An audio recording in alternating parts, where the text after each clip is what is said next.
bertemu kembali.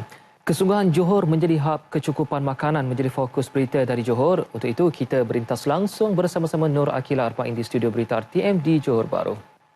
Silakan Akila. Terima kasih rakan penyampai di Studio 3. Assalamualaikum dan salam sejahtera. Johor komited menjadi negeri pengeluar utama makanan di negara ini. Komitmen itu jelas apabila Menteri Besar Datuk Muhammad Khalid Nordin mengumumkan peruntukan 1.25 juta ringgit khusus untuk hub kecukupan makanan ketika membentangkan bajet Johor 2017. Menurut Esko Pertanian dan Industri Asas Tani Negeri, Ismail Muhammad, Johor telah menjadi antara negeri utama pengeluar makanan negara sejak 3 tahun lalu. Ia disumbang menerusi projek ladang pertanian moden air hitam, lembah makanan organik Johor, Bayu Desaru dan taman pengeluar makanan di setiap daerah. Tahun depan, projek tanaman sayur-sayuran dan projek perikanan akan diperluas dengan memaksimumkan tanah yang terbiar. Dari segi ikan dan juga udang, kita dah ada hatchery pembenihan ikan dan udang. Yang ini kita akan perluaskan dan menggalakkan komuniti masyarakat setempat menggunakan teknologi.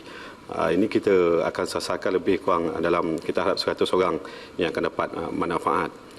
Itu juga dari segi pengeluaran makanan sayur-sayuran, program tanah terbiar, kita mengharapkan dalam 200 orang juga dapat manfaat daripada program ini. Kita juga mengalukan JLC, khususnya Pertubuhan Peladang di Johor. Hub kecukupan makanan ini dijangka dapat membantu negara mengurangkan import makanan seperti daging ayam, ikan dan sayur-sayuran. Ini kerana menurut kajian Khazanah Research Institute KRI 2016, negara membelanjakan kira-kira 45.4 bilion ringgit untuk mengimport makanan.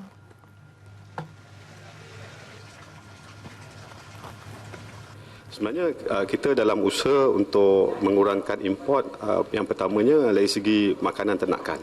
Itu sebab kita dalam negeri Johor tahun depan kita akan menjayakan lebih pada 1,000 ekar untuk menanam jagung, dan akhirnya jagung itu boleh digunakan untuk makanan ternakan. Itu sebab itu antara salah satu usaha lah. Begitu juga kita lihat kelapa. Kelapa juga kita import daripada Indonesia. Kita juga telah memulakan beberapa tahun yang lepas untuk menggalakkan rakyat tanam kelapa, dan akhirnya kita harap kita dapat kurangkan import. Itu sebab kita akan... Susulan daripada itu, Johor Corporation akan membangunkan rangkaian usahawan Bumi Putera dalam rantaian halal bagi industri ayam pedaging berskala besar melibatkan kos 37.9 juta ringgit. Manakala program pembangunan Agro Mix Farm akan dilaksanakan di Segamat bagi merangsang pembangunannya sebagai daerah pertanian utama negeri ini. Komitmen kerajaan negeri mewujudkan hub kecukupan makanan disambut baik Pertubuhan Peladang Kebangsaan NAFAS. NAFAS juga yakin komitmen itu akan meningkatkan ekonomi negeri ini menerusi pengeluaran makanan secara besar-besaran. Pengerusi NAFAS, Datuk Saipul Bari Suib berkata, jumlah pengeluar utama makanan harus diperbanyak, bukan sahaja untuk mencukupi bekalan makanan dalam negara, malah mengeluarkan bahan makanan untuk tujuan ekspor. Kita akan cuba meluaskan, membanyakkan lagi produk-produk ini supaya lebihan ini dapat diekspor. Kemudian apabila lebihan ini dapat diekspor, maka kita memberi peluang pada peladang, ahli-ahli peladang ini untuk menambahkan ekonomi mereka, pendapatan mereka, dan secara tidak langsung ianya dapat menyumbang kepada pertukaran wang mata asing ni dan boleh meningkatkan nilai mata ringgit Malaysia. Ini peranan kita. NAFAS telah mengambil beberapa langkah awal dengan menggalakkan ahlinya menanam jagung untuk diproses menjadi bijirin makanan ternakan. Ini termasuk membuka kilang memproses makanan ternakan di Muar sejak 2 bulan lalu. NAFAS menyasarkan lebih 10 juta ekor ayam dikeluarkan tahun depan berbanding 6 juta ekor tahun ini. NAFAS juga menyasarkan menjelang 2020, lebih 96,000 ahlinya di seluruh negara menerima pendapatan lebih RM4,000 sebulan. Masyarakat tani di Johor turut mengalu-alukan usaha kerajaan negeri menjadikan Johor sebagai hub kecukupan makanan. Mereka melihatnya sebagai satu lagi pendekatan membantu masyarakat tani meningkatkan ekonomi. Pengusaha tanaman jagung di Pontian, Sa'dan Bulkin, 52 tahun, menyifatkan inisiatif itu bakal membuka peluang kepada petani tempatan memasarkan hasil dengan lebih meluas.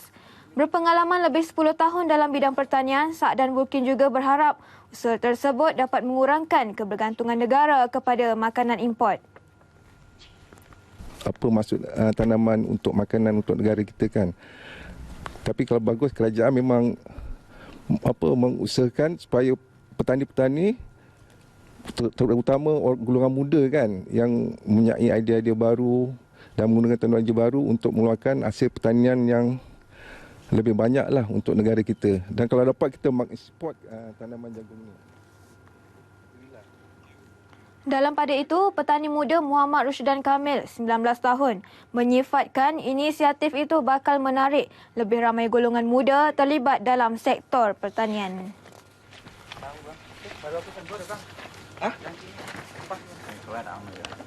Ini baguslah. Sebab sekarang ni pertanian dekat kita punya negara semakin kurang lah. Kita macam mengharapkan import daripada luar.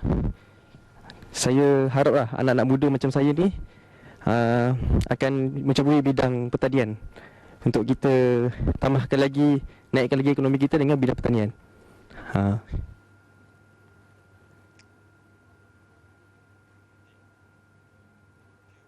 Sekian fokus berita dari Selatan Tanah Air. Untuk berita selanjutnya, kita bersama rakan penyampai di Angkasa Puri.